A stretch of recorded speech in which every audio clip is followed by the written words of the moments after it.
Shwmae a chroeso I Sgwrs, podlediad Consortiwm Canolbarth y De. Yn y podlediad hwn byddwch chi'n clywed y trafodaethau diweddara am bob math o bethau addysg. Hello and welcome to Sgwrs, the Central South Consortium podcast. In this podcast we'll bring you the very latest discussions on all things education. Hello and welcome to Sgwrs. I'm Beth and Grace Thomas, Associate Advisor for Curriculum Teaching and Assessment here at CSC. High expectations are the engine that drives deep learning and personal growth, pushing learners beyond their perceived limits. When practitioners, parents, and even learners themselves set ambitious goals, they cultivate a mindset of resilience, curiosity, and self-discipline. High expectations foster a culture where challenges are seen as opportunities rather than obstacles, encouraging learners to stretch their abilities and develop critical thinking skills. Often described as a tough love approach, pushing learners to stretch themselves and move beyond their comfort zones, High Expectations relies on building resilience, fostering a culture that values the learning process as much as or more than outcomes, and as practitioners, sometimes suspending disbelief as to whether a child can realistically achieve something, instead adopting the role of their biggest cheerleader and pushing them to move beyond their perceived limits. Research shows that when learners are expected to excel, they often rise to meet those expectations, proving that belief in one's potential can be a self-fulfilling prophecy. You may know this as the Pygmalion effect. By maintaining a balance between challenge and support, High Expectations create an environment where confidence thrives, mistakes are stepping stones to mastery, and lifelong learning becomes second nature. To that end, I'm thrilled to introduce our guest practitioners who'll be talking about their experience developing a culture and practice of high expectations in their settings.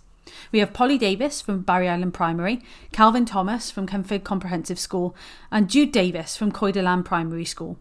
By sharing their thoughts and reflections, we hope their considerations, challenges and successes will support you in your reflections around developing high expectations in your setting. So I'm thrilled to be joined this morning by Calvin, Polly and Jude, who are going to be talking about all things high expectations and adaptive teaching.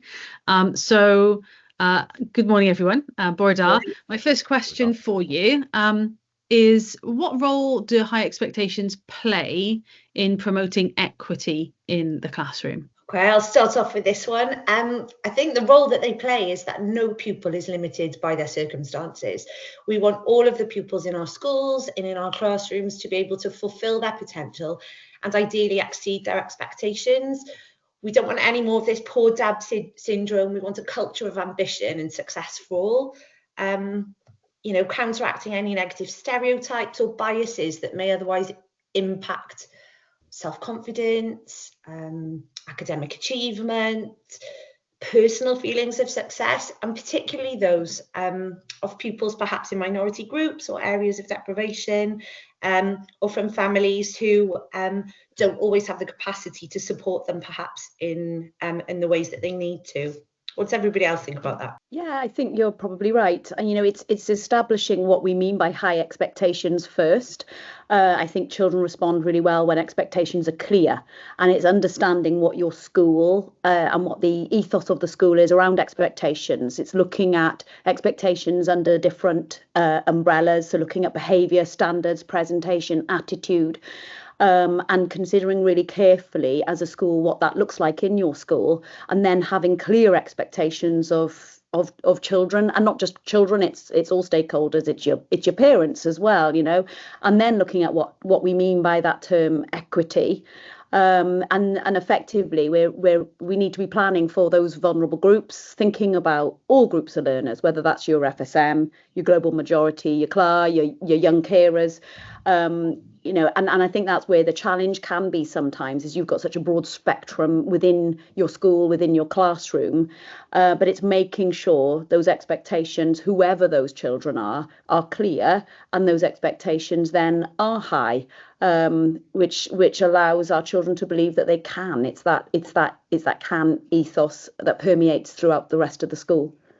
Yeah, I echo what the both of you said, really. It's a culture in the classroom and an ethos, if you like, in the classroom. Children, as we know, and young people, like all of us, really, we in our social setting, we want equality. We want to all be the same. We want to be treated the same, and we want to all when we look at our friends and our loved ones and the people we associate with, we want this equality, and that reassures us. But obviously in the classroom, it's a lot different. So equity is this idea, obviously, that as the teacher and the professional in the room, we subtly put interventions and strategies in place that allows everyone of all abilities to access and have high expectations. So if you're working on something independently, or whether you're working on something with a level of support, you all feel empowered in that room to achieve something, and you're proud of your ability, whatever level that is. Oh, I think that's really lovely, Calvin. And to pick up on what you said about that real culture, it's that culture of ambition, isn't it? And it's the fact that as teachers, we model that for our pupils. And that's not always in relation to the learning that we're doing or the career-related challenges we're facing, but it's talking honestly and openly with our learners about the high expectations we have for ourselves. So yes, we're training for a marathon and it's absolutely awful and we hate it, but we know that it's going to be worth it at the end because we'll have such a strong sense of achievement. And sharing with our learners the fact that some things are really hard, but anything that is worth doing well. And I think that practice makes progress. If we consider, ability and background, the reality is if we don't have high expectations of all children, we won't break cycles. If we think about poverty and our free school meal children, we won't break those cycles if we don't have high expectations in terms of their skill development, in terms of their literacy skills, their numeracy skills, their digital skills. We've got a plan for that, haven't we? And having those high expectations allows them to break through those barriers and hopefully break the cycle. We can't do that without educating and really thinking about what it is we want to educate our children to become. And that goes back to those 4 purposes, doesn't it? Lovely. So I think you've actually alluded, all of you have alluded to some of these things already. But if we think about this in practical terms, so how actually do you set and communicate those high expectations for all learners? And what would you say kind of the impact of that might be on those student outcomes from your experience? You have to know your learners. You have to know where they're coming from. You have to know what sort of morning they've had before they've come to you. Have they been preparing breakfast for their siblings and taking them to work, taking them to school because their parents will work and they have a challenging home life? We have to know their starting point. And I think as teachers, we're really good at knowing that. But keeping a handle of that and keeping on the ball with all of those things can be really challenging, I think, particularly for our secondary colleagues who are seeing probably hundreds of children a week, whereas in primary we have the luxury of seeing maybe 30 odd every week. So we have to know our learners, we have to know their strengths, we have to know their areas of challenge and development. But we also have to know the expectations, and we have to make sure those expectations are shared. There can't be any guesswork about that. Expectations have to be clear, they have to be concrete, they have to be modelled and shared with those enabling steps kind of identified for those learners, I think. Yeah, it's having that firm but fair approach to all of our learners. And Jude, I think you're completely right. It goes back to that relational practice and understanding the needs of our pupils and the individual needs of our pupils, so that we can support them and put parameters around them so that they can have high expectations. And Calvin, you touched upon it earlier around, how we adapt our classrooms to suit the needs of individual children, whether that's through scaffolding, whether that's through targeted intervention. It's about every child being able to access the learning in a capacity that suits their needs so that they can still feel that sense of achievement. And as human beings, we want to feel success, don't we? We want to have pride in everything that we do. And I think within the classroom, we're in a really privileged situation that we can instill pride in our children and our learners, so that they know what it feels like to achieve and have feelings of success. And how they get there, the journey they get there, is very different for each and every one of our children. We've got to understand that journey, but it's making sure we can manipulate the situations within the classroom so that children feel success, and so that they have high expectations of themselves. Not all of our pupils have high expectations in their home life, and the lives they experience at home is very, very different and vast across the cross section of children within each class. But I do think children are really adaptive, and actually they understand that expectations. Lots of our children come from different families where they live in two different houses. They really understand that rules and expectations are different in both settings. It's the same when they walk in through the doors into a school building, and making sure those expectations are clear, but that this is a safe space for them to try, and for them to fail and then to succeed. That's part of that journey, and it's different to every one of those children.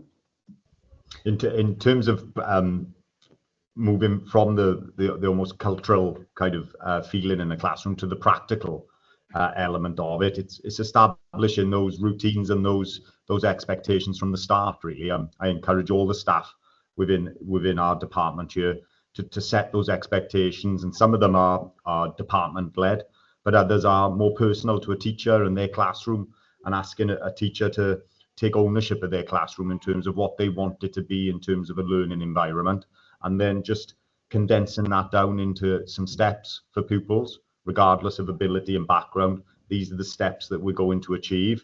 Everybody is held accountable to these in a firm but fair way, and it's not deviating from that as well. Some of the more powerful examples I've seen is when pupils who were regarded as perhaps meeting expectations all the time or behaving in a positive way towards their learning most of the time, when they are reminded maybe of not so good behaviors or not so good meeting of the expectations, that really then sets a tone in the classroom like, oh, okay, everybody's accountable here. It's not just the pupil, it's not just the young person who had a reputation maybe for not meeting expectations. It's everybody, including the teacher themselves, demonstrate those practical steps towards expectations. I couldn't agree more with that, and the importance of pupils understanding that everybody is seen and everybody is accountable. I also like the idea of a bit of a level playing field. So that's not me. I don't mean not celebrating excellence and not celebrating enormous progress of individuals, but sometimes just reminding learners that we all face challenges and that we all need to have high expectations of ourselves, even when things are hard. And Polly, you talked about creating a culture where pupils are confident to take risks. And I think that we sometimes need to plan for that failure in our classes. We need to plan for opportunities where pupils will not necessarily be successful, and they're going to have to work in a collaborative way or in a think outside the box kind of way to overcome those challenges and those obstacles. But that's not through lack of planning. That's not because we didn't think things through. That's because we really wanted those pupils to be challenged. So thinking of a primary example where we sort of would make the learning really challenging might be in art. So we're creating a piece of art in the style of Quentin Blake.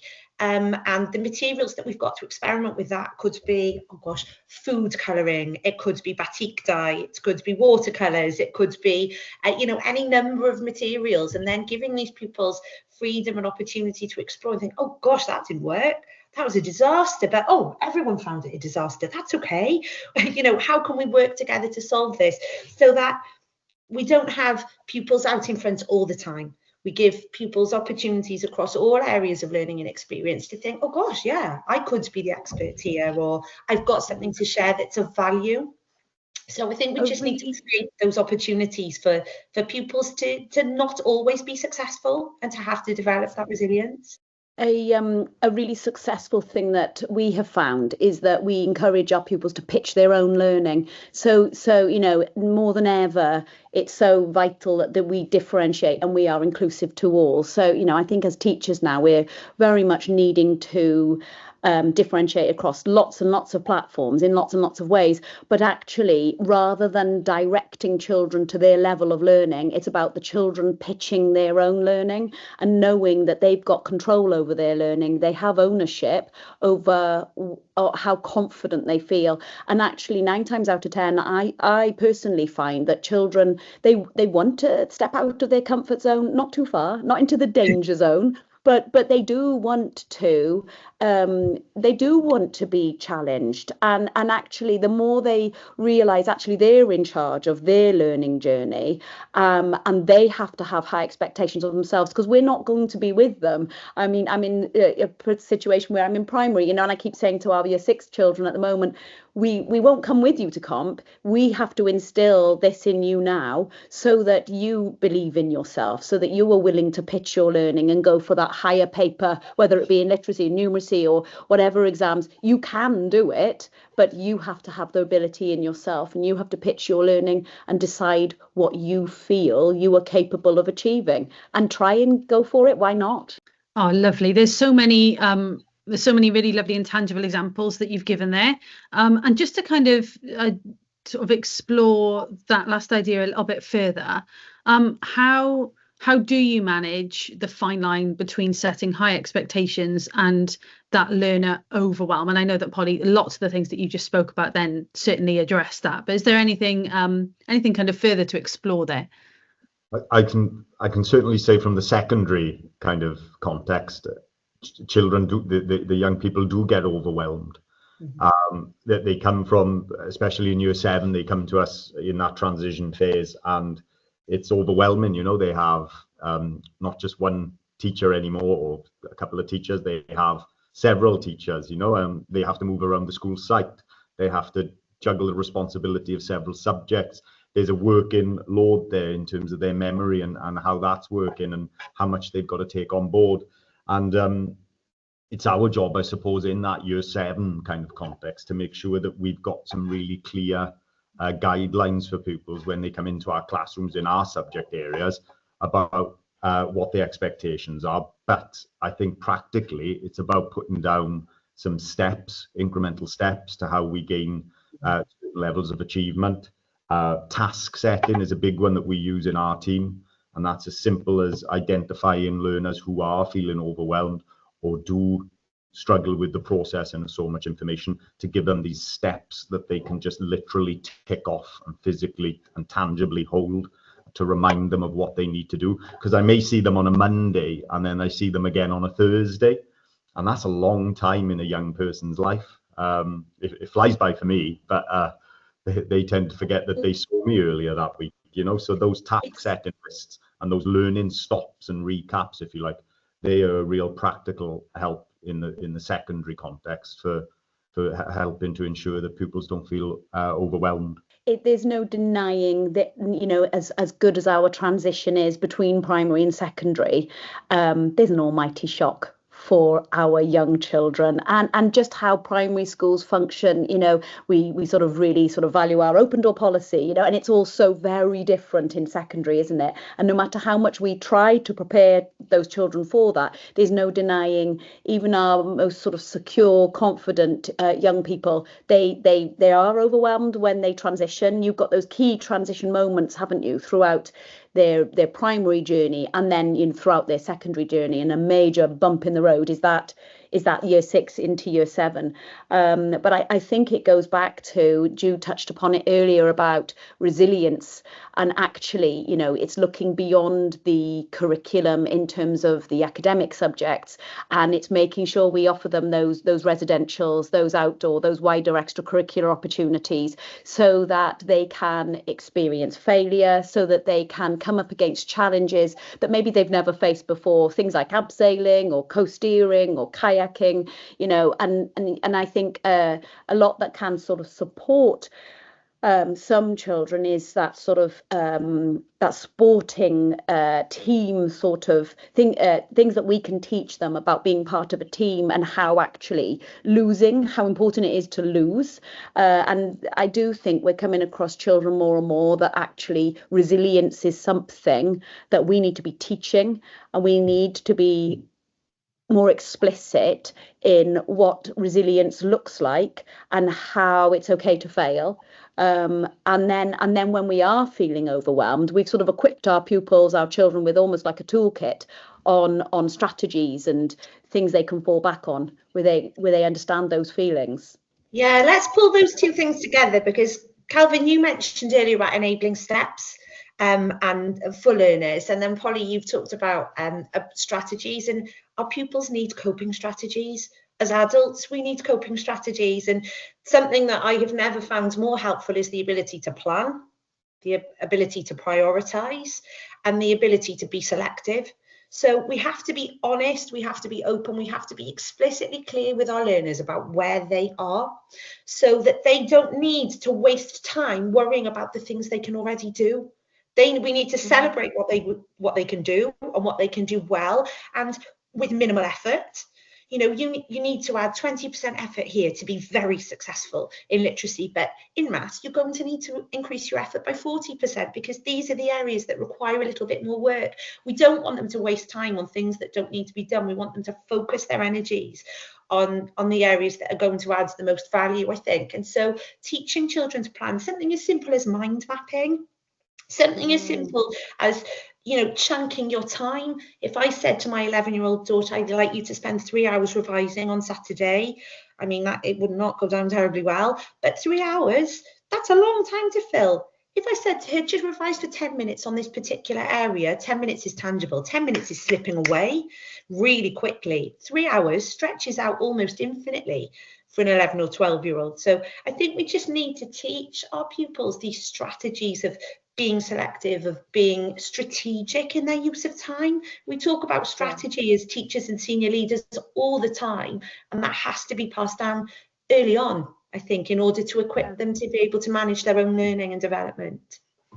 And it's also about realistic expectations. You know, you talk about sort of, you know, the strengths of the child, and they're knowing their own strengths, and being realistic. Actually, do you know what I do find maths hard, or I do find literacy hard, but understanding themselves as learners, and using that as a weapon, I suppose, to accessing the curriculum and the expectations of the curriculum and the demands of the curriculum as they move into secondary school, and we've got a role to play there, to add to the thinking, you know, the frames and giving them strategies and tools. We're a Thinking Matters school, and so some of the thinking frames that we use I have been absolutely invaluable in developing sort of the independent learner approach, and I think it also for supporting how to follow your own lines of inquiry, how to gather information, and then teaching children how to revise.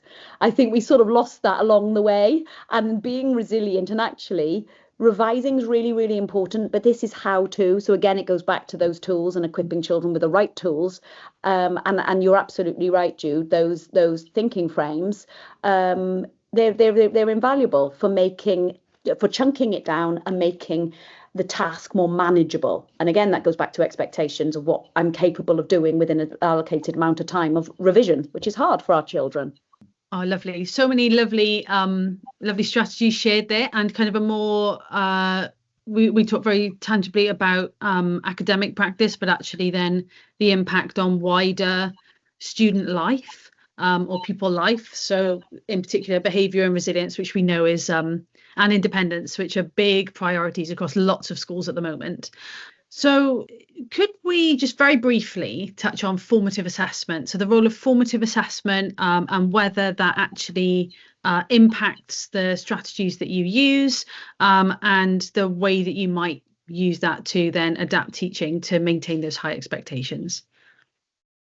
So formative assessment is obviously for me in terms of running and leading a team of colleagues, it's essential for that kind of weekly kind of awareness of your class and where your class are. Formative assessment really for us has become something where we're constantly checking for understanding, but then also giving the pupils a different range of feedback. We did a lot of research on formative assessment as a team in terms of how that informs your strategies in teaching. And I suppose the big one that jumps out to me is once the assessment is complete, we're looking at the feedback and how the pupils are privy to that assessment and what happened in that assessment. And it can be as simple as you move around the classroom and assess very subtly. And sometimes it can be low tariff, sometimes it can be higher tariff, but essentially what you relay to the pupils needs to be actionable. It needs to be something that the pupils can then take on board and think, I know how to improve or develop that particular area of my work, that particular skill that we've been practicing, and I can communicate with someone else, whether it's a peer or another teacher or my parent or carer. I can communicate what I need to do to develop. And once you get the pupils speaking about their own kind of skill area and their own areas of development, you know that assessment is working because it's making the pupils more self-aware. Oh, I couldn't agree more with that. And I think in terms of formative assessment, it isn't just what is happening in that lesson. It's you can't truly develop pupils' learning unless you know where they're going, which is why we plan in sequences, which is why we always know what the next step is, which is why we always know how to challenge and how to go backwards and how to support and how to structure and scaffold that learning. Because in that moment, if it's all going wrong, we need to have somewhere else to go. And, you know, teachers are very adaptable and we're very flexible, and we can all do wonderful things on the hoof. But actually, we really need to know, where are we going? And what, you know, where is this falling in that sequence of learning, which is why we do need planning. And yes, it's time consuming and it's the bane of many of our lives. But as long as we know where on that journey we are, we know how we can take them back and how we can structure and support the learning that maybe hasn't been cemented. And we can use all of the strategies like the flexible groupings and those physical resources, manipulatives if it's maths, or you know, shared learning and collaboration. We've got a wealth of resources in our teacher toolkits, but unless that learning is sequenced and part of something that is bigger that the children can kind of hook it onto, I don't know how impactful formative assessment will ever be in terms of driving learning forward and improving standards. Yeah, we have consistent AFL approaches across the school, and I think that helps, you know, regardless of who your teacher is. We're sort of, you know, children are encouraged to feedback in the moment.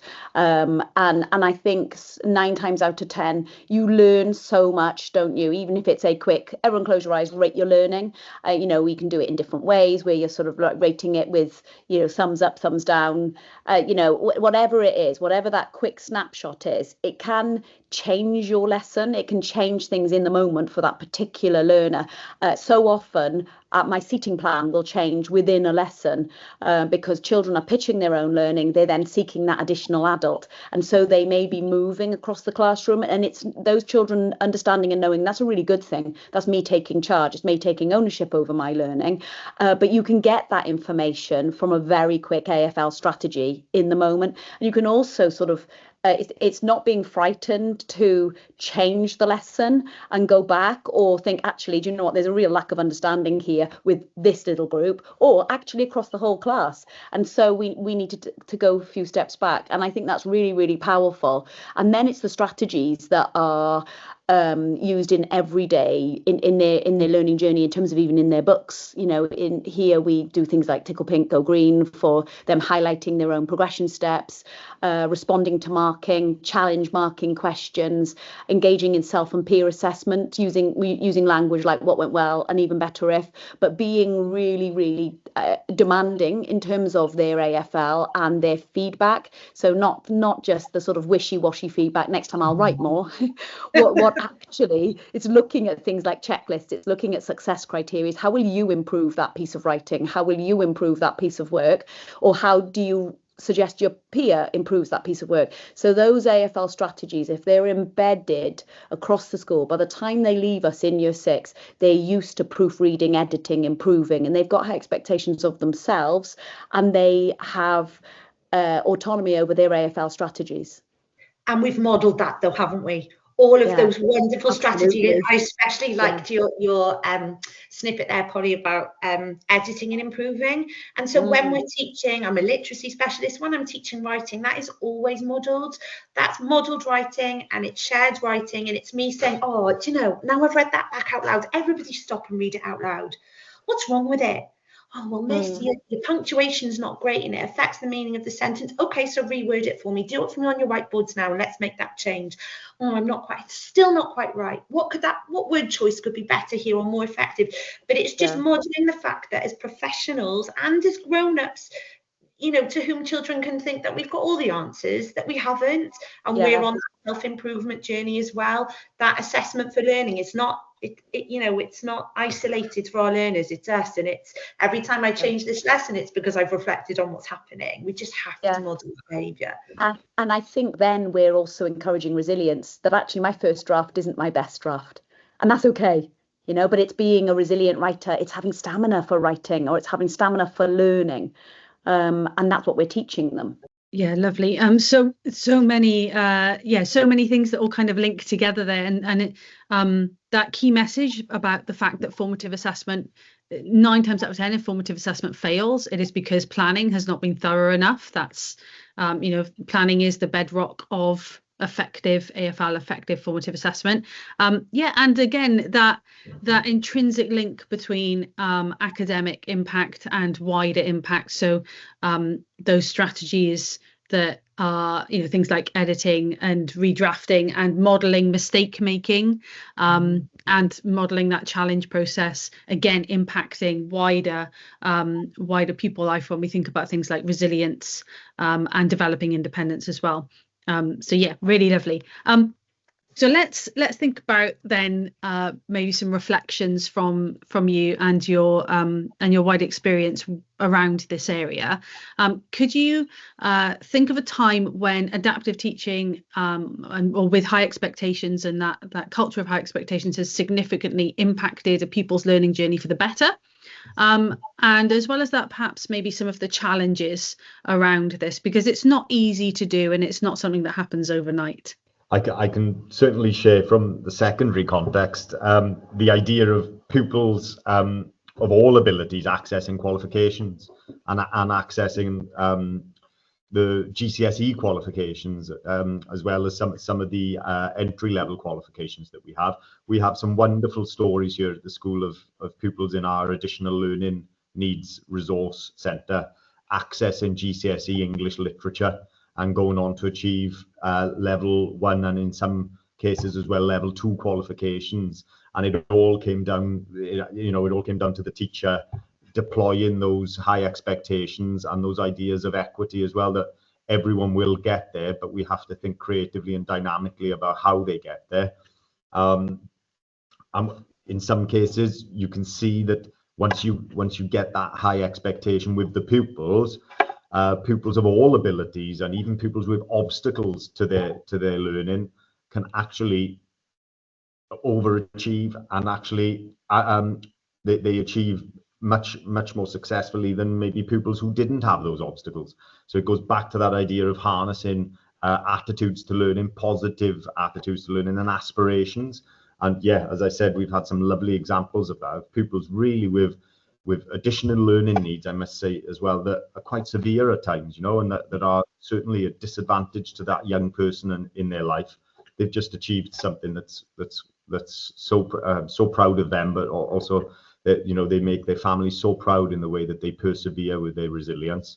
And it's a lesson to all pupils, really. I'm fortunate. I was listening to you talk there, Calvin, and I was just thinking I'm really fortunate because I'm the ALN co, and so I get sort of to work with additional learning needs pupils and support them with development of IDPs and things. We've got so many examples where children have just thrived in slightly different setting. Like when we go on residentials, they just smash through what they would consider, or what parents would have considered to be barriers. And actually, it's our job really. So I often find that our ALM pupils think in innovative ways. They're the ones that actually really think outside the box, and it's our job to capture their learning journey in a different way.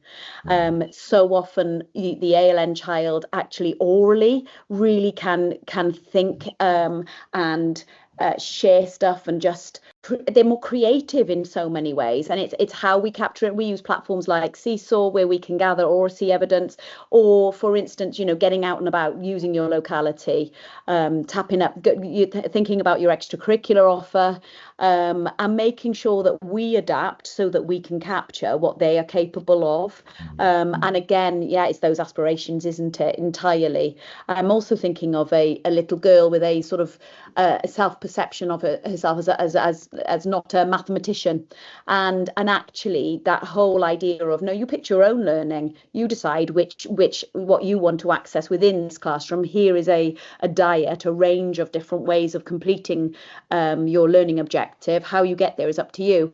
And for this particular little girl, that sort of opened up her world entirely. And by the end of that academic year, she made tremendous progress in maths and saw herself as a math magician, and so actually we can change perception and self-perception. I think so often your biggest barrier to anything you do is you and your perception of yourself. And if we can break that down, or have any small part to play in children's belief in themselves and their expectations of themselves and the expectations others around put on them, then I'd be absolutely delighted. I think we've talked a lot, and it's really lovely that you've brought that up, Polly. We've talked a lot about pupils' self-perception, but actually often there's so much more than that, and some of the barriers are the way that they feel they are perceived.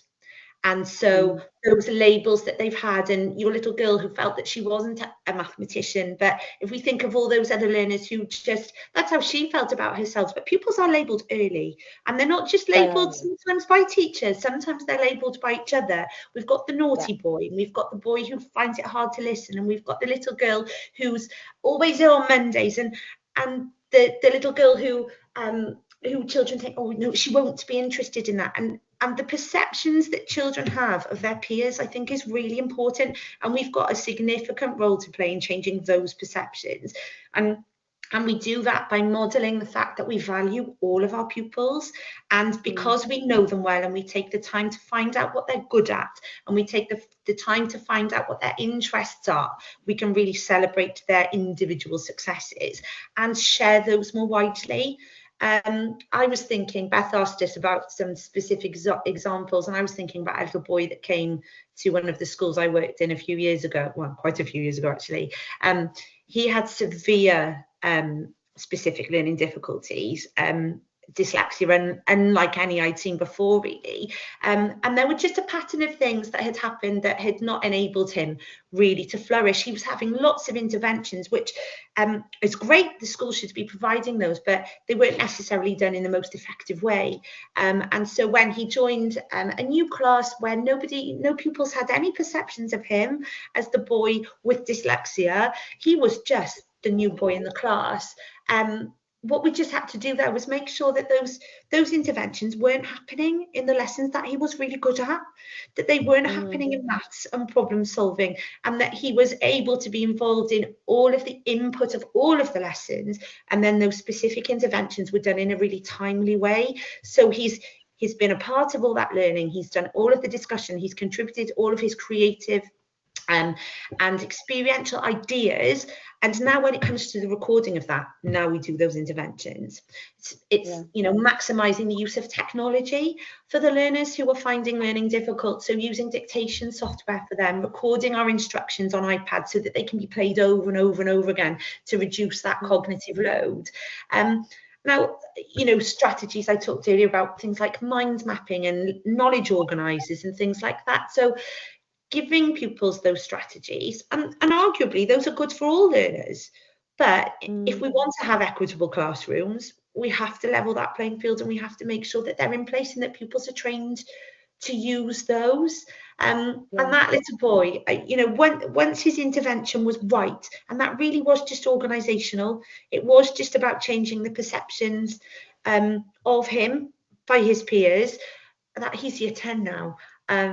He's year 10 and he's top set maths and he's top set science and he's playing football for his school, and he's in a learning support class for literacy, which is exactly where he should be. But I just feel that he is now accessing the curriculum in a way that is equitable. He is fulfilling his potential, and we're fortunate that the secondary school he went on to took him and nurtured him and listened to what had worked in the primary and just developed that further using the skill sets and the adults that they had. And it just goes to show that it does make a difference, and we've got a responsibility, a moral and an ethical responsibility to invest in all of our pupils. Absolutely. The self-perception stuff is really interesting, isn't it? We've done lots and lots of research inquiry around ability grouping and mixed ability grouping, and you're absolutely spot on, Jude. From very, very early on, the children make a judgment, and they cast their eyes around the group. They know exactly who's in that group, and then they make a judgment based on the group they're working in. And it doesn't matter what you call that group, they make those assumptions based on who those children are. And so in many ways, we sort of fight that slightly, and we try to make sure our classrooms are equitable. I think that there are major challenges that we do face in terms of equity and high expectations for all, in terms of the enormous differentiation. In a primary school, we have a cohort of 30 children, and what we actually have is a academic year group, I would say a gap of 4 years. We've got children that sit in year 6 that have a reading age of 17 plus, and children that sit in year 6 with a reading age of 6. And actually that's something that it's something we really have to be planning for. And it goes back to that quality planning, quality teaching and learning, and targeted interventions that are purposeful, that are right for the individual needs of the child, and so that our classrooms are truly inclusive classrooms. And that's easier said than done. We've done lots of research inquiry into inclusive classrooms. We've looked at our provisions, we've looked at outdoor learning, we've looked at enhanced provision down in foundation phase, and really looked at how we can work smarter instead of harder and be inclusive to all our pupils so that we can have high expectations. It goes down to excellent planning, and it goes down to knowing your school, knowing what's going on in your classrooms, and then all your self-evaluation processes, making sure you're listening to learners, you're doing your lesson obs, your learning walks, and checking in with children and finding out what learning looks like for them in that classroom, so that we do have equity. But it is hard. It's really hard, and we're under financial pressures now, and more so we're trying to do it without those additional adults, and actually we need those additional adults. It couldn't be more important to ensure that we do have equity in our classrooms and that we can continue with high expectations, because it's making sure that as well as planning for our additional learning needs, we are also looking at the other end of the spectrum, and we're thinking about our more able and talented children, because actually they need to be challenged. They need to have high expectations just as much as every other pupil within the classroom. But managing that is something we're all still battling, I suppose, and hopefully succeeding at. But it's tough, and I think it's recognising and saying it's tough. It's really important too. Thank you so much to Calvin, Polly and Jude for their reflections and conversations, and for sharing their thoughts around high expectations for all. For further reading and guidance, we would recommend literature like Teach to the Top by Megan Mansworth, The Sweet Spot by Michael Childs, Isabel's Meaningful Learning, either the original research or, for a slightly more digestible version, the volume from Tom Sherrington's In Action series by Sarah Cottingham is pretty good. And of course, any literature around formative assessment, including the EEF, the Education Endowment Foundation guidance, work by Shirley Clark, anything to do with formative action, or Dylan Williams' 5 formative assessment strategies. Again, the original research or the volume from the In Action series. You can find out more about developing high expectations, discuss and reflect with other practitioners, and try practical applications and strategies at our professional learning events. Our events are designed for practitioners to receive research and guidance, along with the chance to explore key concepts in practice with other practitioners from the region. As an attendee, you will also receive all the materials from the day, which can then be used to cascade aspects of the professional learning back to your school or setting. All of our events are at no cost to schools and designed as a result of requests and recommendations from schools in the region. Book your place through Cronva or talk to your improvement partner for more details on our professional learning offer. That's it for this episode of Sgwrs. Thank you so much for listening. Diolch yn fawr. And you can find us on X at CSCJES or on Instagram at central_south_consortium. Thank you very much and enjoy the rest of your day. Diolch. Diolch am wrando ar y benod hon o Sgwrs. Cofiwch ein dilyn ar Twitter a Facebook, tanysgrifio ein sianel YouTube, ymuno yn cymunedau ar ein gwefan a darllen ein bwletin ysgolion wythnosol am y newyddion diweddaraf. Thanks for listening to this episode of Sgwrs. Don't forget to follow us on Twitter and Facebook, subscribe to our YouTube channel, join our online communities via our website, and read our weekly school bulletin for the latest news. Hwyl am y tro. Bye for now.